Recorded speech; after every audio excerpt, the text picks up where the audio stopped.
Assalamualaikum warahmatullahi wabarakatuh. Perkenalkan, nama saya Arfani Triastuti dari kelas 9D. Jadi di video kali ini saya akan melakukan praktek IPS. Jadi yang pertama yang saya jelaskan tentang perkembangan ekonomi Indonesia pada awal kemerdekaan. Pada masa awal kemerdekaan Indonesia, kehidupan masyarakat Indonesia masih belum mapan sebagai sebuah negara dengan berbagai macam permasalahannya. Kondisi ekonomi pada masa awal kemerdekaan sangat memprihatinkan karena inflasi. Belum punya mata uang Republik Indonesia, peredaran mata uang asing, dan kas negara kosong. Secara politik, keadaan Indonesia di awal kemerdekaan belum mapan, terjadi ketegangan, kekacauan, dan berbagai insiden. Hal ini dikarenakan masih adanya sisa pasukan Jepang dan datangnya kembali Belanda untuk berkuasa di Indonesia. Sedangkan pada masalah sosial, sebagian besar masyarakat Indonesia pada masa awal kemerdekaan hidup di bawah garis kemiskinan. Dengan demikian, kondisi awal Indonesia pada bidang sosial, ekonomi, dan politik sangat memprihatinkan karena secara politik terjadi ketegangan, kekacauan, dan kedaulatan Indonesia.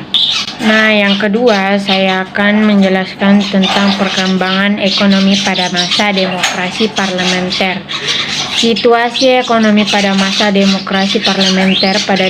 Pada masa demokrasi parlementer, bangsa Indonesia menghadapi permasalahan ekonomi. Permasalahan tersebut antara lain tingginya jumlah mata uang yang beredar dan meningkatnya biaya hidup. Selain itu juga pertambahan jumlah penduduk dan tingkat kesejahteraan yang rendah.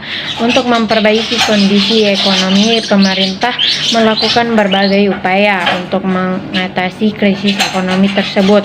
Dalam rangka mengurangi jumlah uang yang beredar dan mengatasi defisit anggaran, pada tanggal 20 Maret 1950, Menteri Keuangan Syarifuddin mengambil kebijakan memotong uang yang bernilai 2,50 ke atas hingga nilainya tinggal setengahnya. Melalui kebijakan ini, jumlah uang yang beredar dapat dikurangi.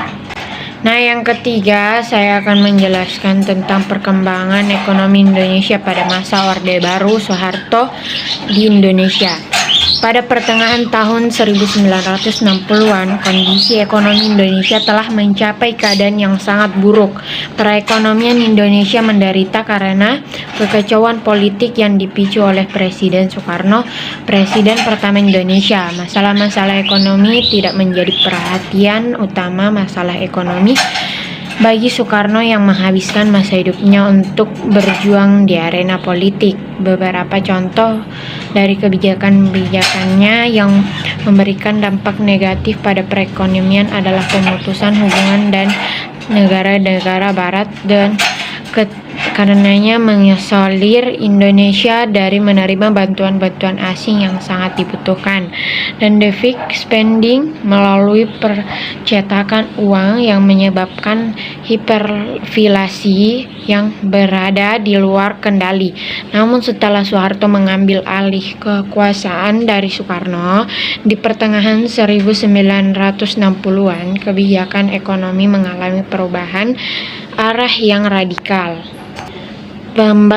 Pembangunan ekonomi Indonesia selama pemerintahan Orde Baru Soeharto bisa dibagi dalam 3 periode. Setiap periode dikenali dengan kebijakan-kebijakan spesifiknya yang ditunjukkan untuk konteks ekonomi spesifik.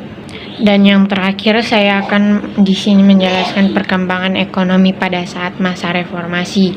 Pada tahun 1997, Indonesia dilandasi krisis keuangan dan terus berlanjut pada tahun-tahun berikutnya. Nilai tukar rupiah terhadap dolar Amerika melemah dari 2.500.000 pada tahun 1997 menjadi 15 juta. Pada bulan Juni 1998, melemahnya nilai tukar rupiah memicu terjadinya krisis ekonomi. Banyak perusahaan dalam negeri yang melakukan pinjaman luar negeri dalam dolar Amerika kesulitan membayar pinjaman karena nilai tukar rupiah terhadap dolar Amerika lemah. Angka keputusan kerja meningkat disebabkan banyak perusahaan yang melakukan penghematan atau menghentikan kegiatan usaha bangkrut. Angka kemiskinan bertambah, harga-harga kebutuhan pokok naik tidak kebagian.